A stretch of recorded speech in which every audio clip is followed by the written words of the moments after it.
So while you're at home tomorrow, don't mess around with your notebook. Normally you have like a week to get your notebook done with this activity here, because I'm gonna end up posting on Thursday, another notebook activity posted for chapter 9, so you don't wanna get like behind. So this is due Wednesday, day after tomorrow. It's just it looks like this, and the pictures are already up. If it didn't post on Google Classroom, it will in the morning. But it looks like this. These are the different HACCP principles, which we're gonna learn in a few minutes. And then when you open it up, they basically define each principle on your little flippy tab, okay? So that's what it looks like. So you've got that. You've got your notes, which are only front and back. They're pretty short, which we're wrapping up today for HACCP. And then you've got study questions that I gave y'all that I think are due like Wednesday afternoon, Wednesday evening. And then the little HACCP worksheet, same thing. So it's not too bad. So, HACCP. What the heck is that? So, it's abbreviated. Well, let's kind of go back to the beginning of the PowerPoint, because they go through a couple of slides first before they talk about HACCP. Let me put my little, my little clicker thing in. This one in there.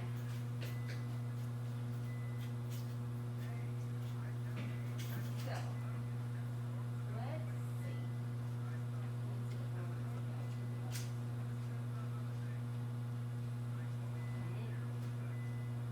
So let's go back to the beginning. So, this whole chapter is on food safety management systems. And basically, like we said, HACCP is what they talk about the most. Okay, so it's taking it again from the standpoint that you are managing a restaurant, right? What kind of safety plans do you need to have in place? What is the whole point of Serve Safe? Is to all ways to keep what safe? Food safe, and then who else safe? The consumer or the person or the customer, right? That's the whole point of Serve Safe. How to keep food safe, and if you keep food safe, that also keeps the customer safe, right? So that's why they talk about food safety management plans in this chapter. Okay, so it's a group of plans that you should have in place to keep your customers safe, right? I don't know if there's anything in the notes. Is there something for that, Allie? Like a little. And I'll tell you, with HACCP, like this whole HACCP thing, they like to drag it out. There's like 2 slides on each thing, but it's kind of a lot of fluff. I like to get to like the meat and potatoes kind of thing. Like this is what you need to know, and this is what we got. Okay. So I'm gonna wait a minute and make sure y'all copy. They have. Okay. So, we're straight. Down there. Alfred, I think still copying by there. So basically, like we said, everything to keep people safe. What kind of plans we got? Alright. Cool. Alright, so these are the programs that you should have in place if you're managing a restaurant, right? So, some of y'all think I already wrote them down. If not, what we got? We got a personal hygiene program. Should you have a personal hygiene program in place at your restaurant or wherever your place of business? Yes. When do you wash your hands? How often do you have to wash your hands? How often do you have to change your gloves or your apron or whatever, right? So you should have that in place. Should you have a supplier selection and specification program? Yes. What does that mean? You have a list of suppliers, like a list on the wall, wherever that says, this is who I like salvos. These are the 3 suppliers that we get our oysters from, that we know are, abide by all the state and local laws and are reputable suppliers, right? Or at Balestras, these are the people that we get our deli meats from or something like that. They have a plan in place, and these are the specified people that they get all their stuff from. Should you have a cleaning and sanitation program? Yes, right? If you look, when I was at Balestras a while back, getting deli, cold cuts or whatever, in the back you can see like on their dry erase board, they might have erased it by now, but you can kind of see there's like a checkoff list before they close Balestras. What do they need to do? Clean this, do this, turn the lights off, it's a whole little thing. So they have a plan in place. How often do we have to mop the floors? How often do we have to clean the counters? How often do the bathrooms get checked? Do you ever notice in the bathrooms they have like a little different places, a little checkoff that somebody's been in there and how often they have to do it? So you have a cleaning and sanitation program in place. Do you have a maintenance program in place? Yes. Do you have a food safety training? Yes. How often are you going to train your employees on food safety and that kind of stuff? I kind of go through this kind of fast because Serve Safe doesn't usually ask a lot of questions on this kind of stuff. Should you have standard operating procedures? Yes. And we talked about that, like if you work at, if you work at Chili's versus working at Texas Roadhouse. You ever notice certain places when it's time to refill your drink, they bring you a whole new cup and they take the dirty one and get rid of it? Some of them don't take your cup from you, some of them just come and refill it. Every place is different, so that's kind of part of their standard operating procedures. They have a plan for each little thing, okay? A pest control program, that's later on in next chapter, but yeah, you have a plan of how often the pest control person's gonna come spray for, you know, roaches, mice, and all that kind of stuff. You have a plan in place for that, okay? So, active manager control. So how are you gonna be an active manager? Basically what they're saying in this slide is, you as the manager, basically everything in a sense falls on you, right? If somebody gets sick, how many people have to get sick before it's considered an outbreak? Two, right? So if you've got a foodborne illness outbreak on your hand, you've had 2 more people get sick from eating the same food, it's pretty much going to fall on the manager. Now, they can go trace back and figure out which employees were working at that time and whatever, but really it's on the manager's shoulders to make sure that you're purchasing food from a reputable source, you're making sure that you're cooking the food correctly, making sure that the food is being held at the proper temperature, making sure that they're not using contaminated equipment, your employees are practicing good personal hygiene. All that pretty much falls on the manager and being an active, productive manager. You need to make sure that you're keeping track of all those things. Typically on the Serve Safe test, they'll say, you know, a manager is walking around and he sees blah, blah, blah, blah, okay? So that's kind of what they're talking about there. Again, I'll kind of go through this part kind of quickly because, and you'll see, we'll look at a practice test later on. They don't really focus on this kind of stuff. It may be like one question, and it's pretty, and I'll show you later on. But there's usually about 3 or 4 on HACCP, which is the whole rest of the PowerPoint.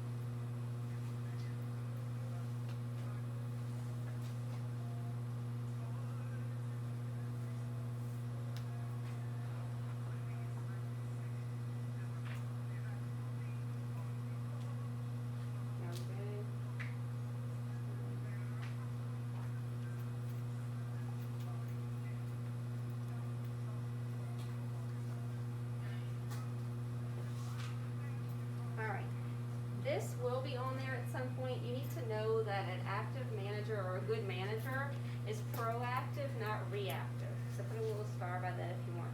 That is a good food safety, you know, a good manager as far as food safety, they're more proactive than they are reactive. What does that mean?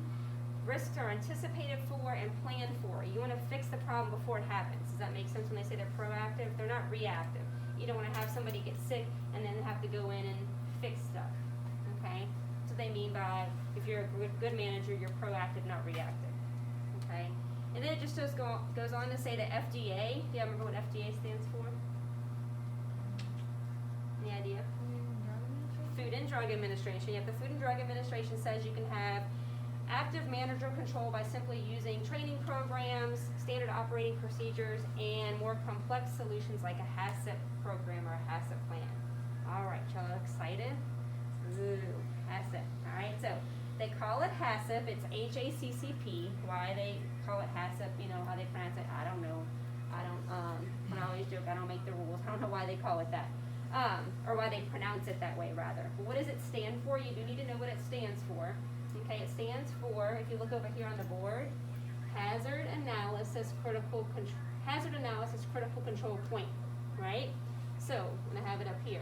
Now, what the kids were doing last fall, there's only 5 letters in the abbreviation, right? But there's 7 principles, and you may see that. You may see a question that says, HACCP has how many principles? You need to know there are 7.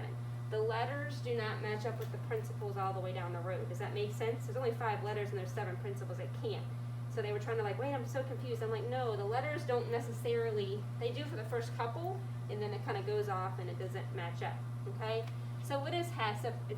What is a HACCP plan and when would you need one? Typically you need one. Remember we talked about variances way back when, right? Typically if you're running an operation where you need a variance, you're going to also have a HACCP plan. So you're going to have a variance, which is a piece of paper, remember, that lets you kind of bend the rules a little bit, and then you're also going to have a HACCP plan. In which situation would you need a variance? What we got? Give me some. If I'm going to do what? If you're making like your own juices. If I'm making my own juices, right? What else we got? When else would you need a variance? You guys remember anything else? What season is it right now? My husband's about to leave for a week, and I'm like, he's going to go do what up in Kentucky? Hunt? Hunt. Yes, it's hunting season, right? So he's going to go deer hunting. So up in Kentucky. So if he is going to bring it to, so maybe he shoots a deer and he brings it to a place where they're gonna process his deer meat, turn it into like, deer tamales and all that kind of stuff, okay? If you're gonna process deer meat or game and stuff like that, you would need a variance, right? So, what else we got? If you're cooking sous vide food, remember the little boil in the bag food, you need a variance for that, right? Reduced oxygen packaging, serve safe tests love to abbreviate it and put ROP food, and don't be like, you're like, ROP food, what is that? That's reduced oxygen packaging food, which basically is vacuum sealed food, right? Food that's vacuum sealed, all that kind of stuff you would need a variance for. If you need a variance for it, you also need to have a HACCP plan for it, okay? A HACCP plan is basically, in a sense, I don't want to say covering your butt, but it is, okay? Making sure that people do not get sick. You're doing everything in your power to make sure nobody gets sick eating at your place or eating any kind of food that you have prepared. Now, some places do not have to have a variance, but they choose to have a HACCP plan just to make sure they cover their bases, right? Just to make sure that they're safe, okay? So, let's go back to the PowerPoint here. So, there's 7 principles, and we're going to go through all 7, okay? So, I'm going to go, I don't think you have to write anything yet, right? It's the next one where y'all break it up. Yeah, principle 1. Okay, so principle 1. Okay. So, and we're going to skip this one again. It's just kind of dragging it out. Let's just get right to it. All right, so the first principle, okay, so we took it this morning in first block. We said, okay, Allie's going to run Allie's Chicken Wing Restaurant, right? So she serves basically totally all chicken, right? So the very first step, and this is what they like to ask you on the certification, and it's on my test too.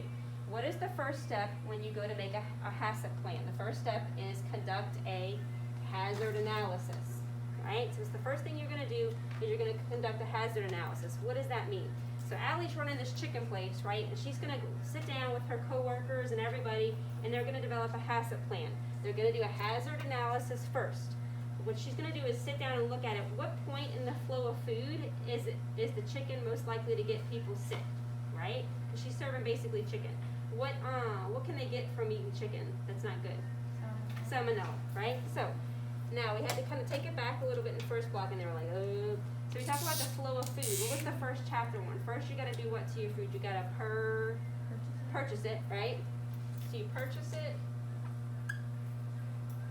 Then what happens? You purchase it, and then you start with an R. Receive it, right? Y'all with me a little bit? Yeah, you're like. So you purchase it, receive it. Then you gotta do what? The refrigerator, and there's different shelves. You gotta Store it. Thank you. So you storage. So purchase it, receive it, storage, or store it. Then you've got to do what was the last chapter with all the temps. Pretty much the one before the one we just took the test on. Cook it, prep it, right? With all the internal temperatures and stuff. Right. What?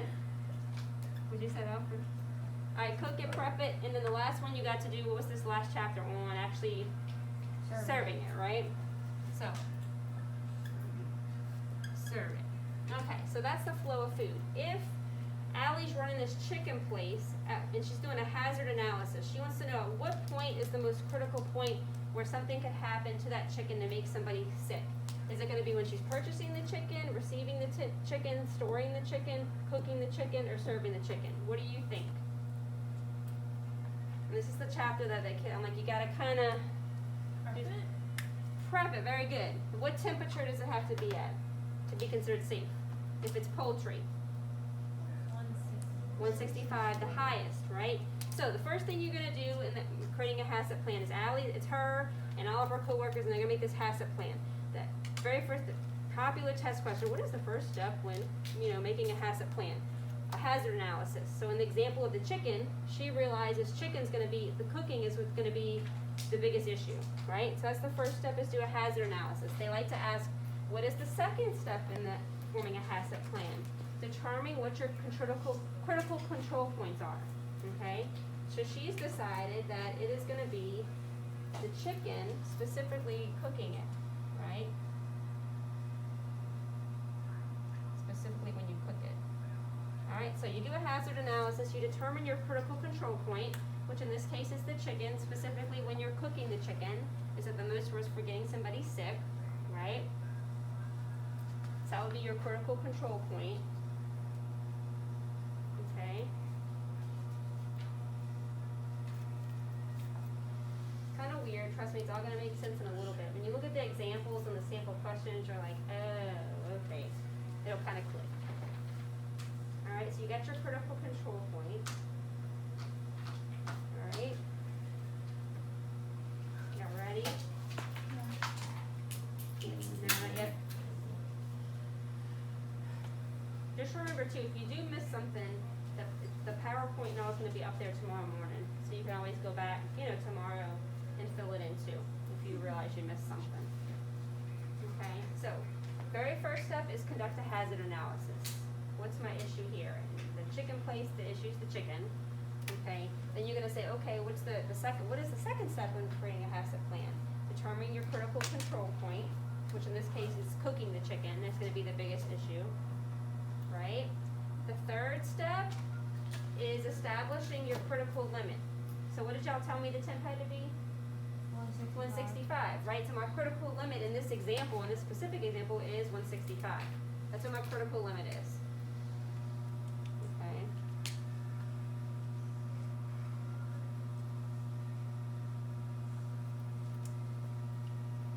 Alright. So 7 principles all together. Do a hazard analysis, establish your critical control point, then establish your limit, which in this case is 165 for our chicken. Alright, then we got monitoring procedures. Figure out how are you going to monitor it, who's going to monitor it, and how often. So if I'm worried about the chicken, how am I going to see if that chicken's getting to 165?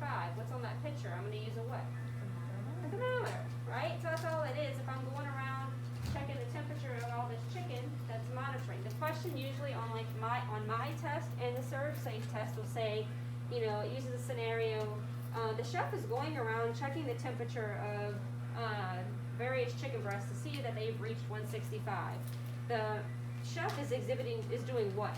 Is the chef doing a hazard analysis, a critical control point, monitoring, or later on we'll learn about verifying? The chef's monitoring, right? Or it'll say the manager is going around checking the internal temperatures of different food, and it'll give you options. Like, what is the manager doing? Is the manager conducting a hazard analysis? Is the manager establishing a critical control point?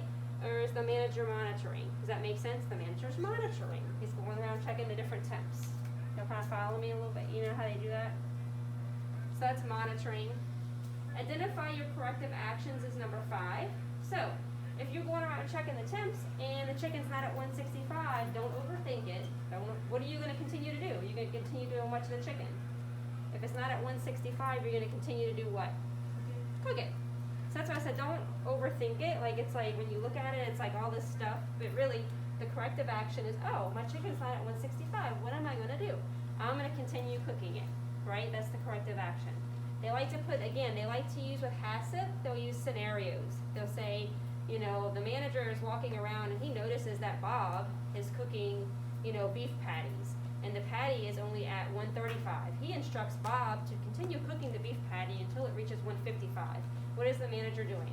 The manager is exhibiting, and they give you options, like different HACCP options, but it's a corrective action. He's telling him, hey, you need to continue cooking the beef till it reaches 155. That's a corrective action. Another one they like to use is the manager's walking around and the manager notices that Sally's preparing salad, but she takes, I don't know, I forget how it was worded on the test, but she took like raw chicken and moved it over the salad, and drippings got on the lettuce. She tells the manager tells Sally, hey, you need to throw that lettuce away and get fresh lettuce out because it's contaminated. What is the manager doing? It's a corrective action. He's trying to correct things before somebody gets sick. Does that make sense? It's kind of, I shouldn't say weird, but it's like they're kind of giving you the answer, sort of, in a sense. Number 6 is verifying. Verifying, all you're going to do is verify your plan works. Again, they'll give you another scenario. Bob is walking around, and he's the manager at the chicken place, and he's walking around making sure that everything is going as it's planned, everything is working, and their plan is working as intended. What is he doing? And they'll give you options. Is he conducting a hazard analysis? Is he doing a critical control point? Or is he verifying that his plan works? He's verifying that the plan works. Okay? Don't confuse, a lot of kids confuse verifying with monitoring. If they mention checking temperatures of food and that kind of stuff, or fixing something before somebody gets sick, That's, well, actually, that's corrective action, but they're talking about just checking temperatures of food, they're monitoring. But if he's just, they just put, verifying the plan works, that's automatically verification. And it'll make sense in a second too when we start looking at examples. Okay, the last thing is just make sure that you're record keeping and documenting everything is number 7. Okay, one of the, I forget where she works at, but one of the girls that I've taught in the semesters past, she's like, oh yes ma'am, we keep temperature logs of everything when we cook chicken or something like that. It's kind of covering yourself to make sure you don't get in trouble. So somebody says, hey, I ate chicken at your place, going back to Allie's example with the chicken wing place. Hey, I ate chicken here on this day, and I now have gotten sick. She can go back and look at her logs and say, here's all my paperwork right here that says this is around the time that you ate. Here's verification that our chef Bob cooked everything to 165. Here's his initials. You've got everything documented. So that way they can't come back on you and say, that you didn't do what you're supposed to be doing.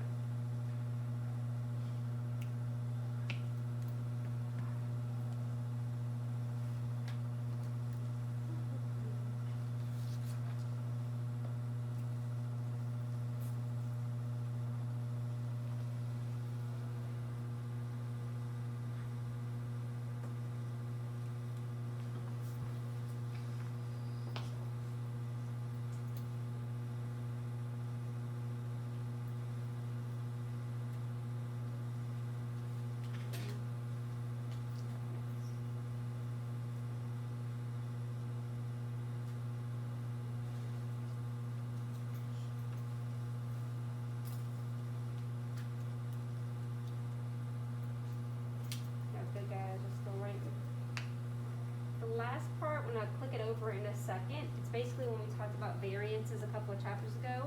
They're kind of, in a sense, repeating the whole thing over again about variances. Like, when would you need a variance? Variances and HACCP plans go together. If you need a variance for it, you're going to need a HACCP plan for it. Does that make sense? So basically, you need a variance and the HACCP plan, because you're preparing food that has a high risk of making somebody sick, is what they say. If you're making your own juices, processing your own deer meat, cooking sous vide, all those different things pose a high risk of getting somebody sick. So you need to have a variance for it, and you got to have a HACCP plan for it to kind of keep you covered safety-wise. All right, so it says, we're not going to read the example, so we kind of just did that. It says, some food processes are highly specialized and can be a serious health risk if procedures are not followed. And again, it's kind of rehashing the whole variance thing. You need a variance and a HACCP plan if you're going to smoke food, like to preserve it.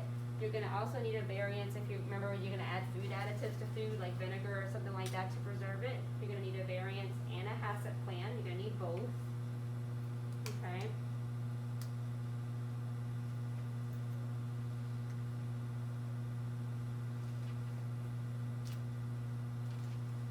Good. If you're curing food, custom processing animals, that would be like the deer meat. Packaging food using reduced oxygen packaging methods. Remember, if they say ROP, that they did show that on last fall certification. They mentioned ROP. You need to know that means reduced oxygen packaging, which is just vacuum sealing something. You're sucking all the air out of it. What else? ROP, MAP, same thing. It's just reduced oxygen packaging. Sous vide food, that's the boil in a bag when you're cooking food with the water. Making your own juices off-site, raw sprouting your own seeds or beans, growing your own raw seed sprouts, all that stuff, you're going to need a variance for it, and you're going to need a HACCP plan for it.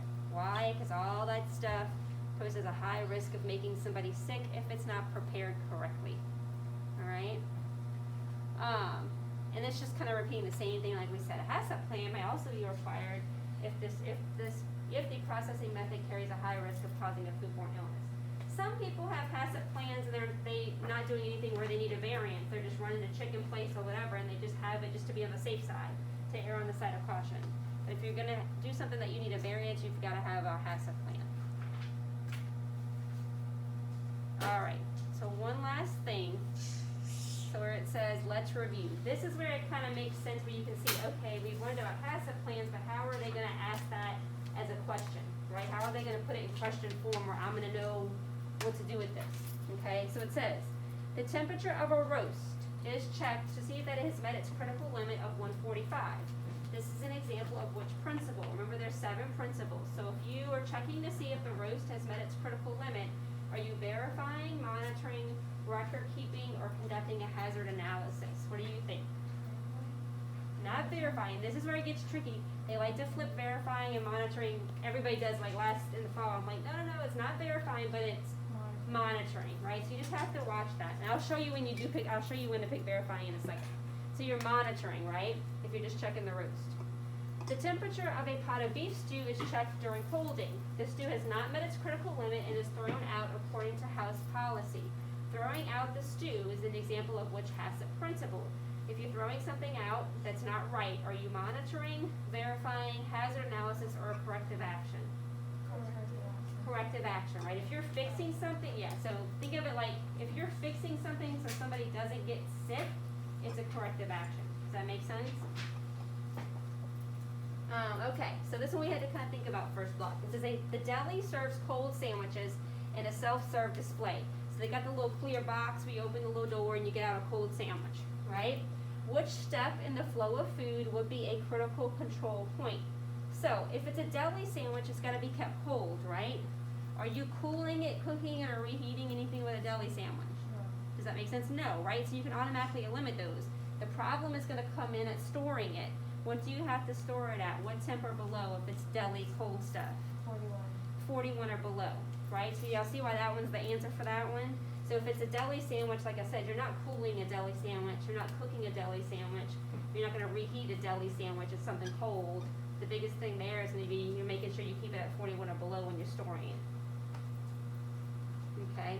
What's the first step in developing a HACCP plan? Corrective actions, hazard analysis, monitoring procedures, or critical control points. What's the very first thing you're going to do?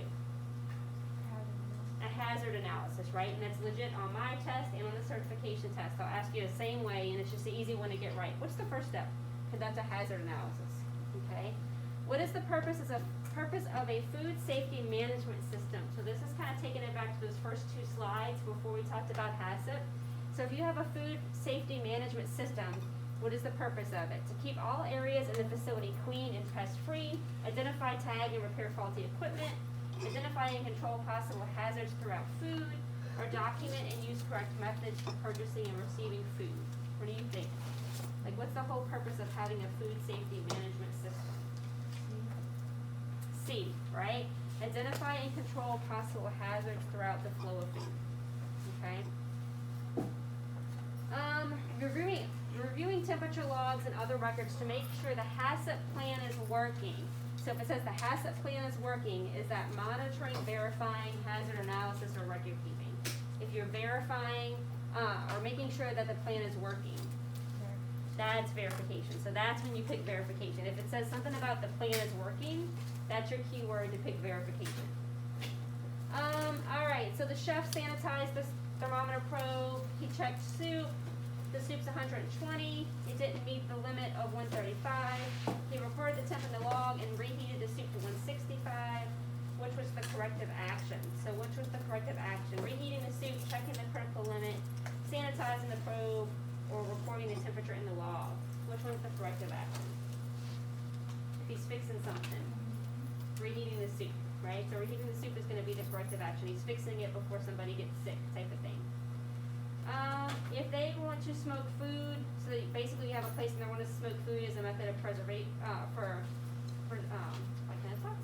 preserving the food, to the food safety certificate, a crisis management plan that they need, a master cleaning schedule, or they need a variance. A variance, right? That one's easy. So you kind of see how they put it together. So let's look at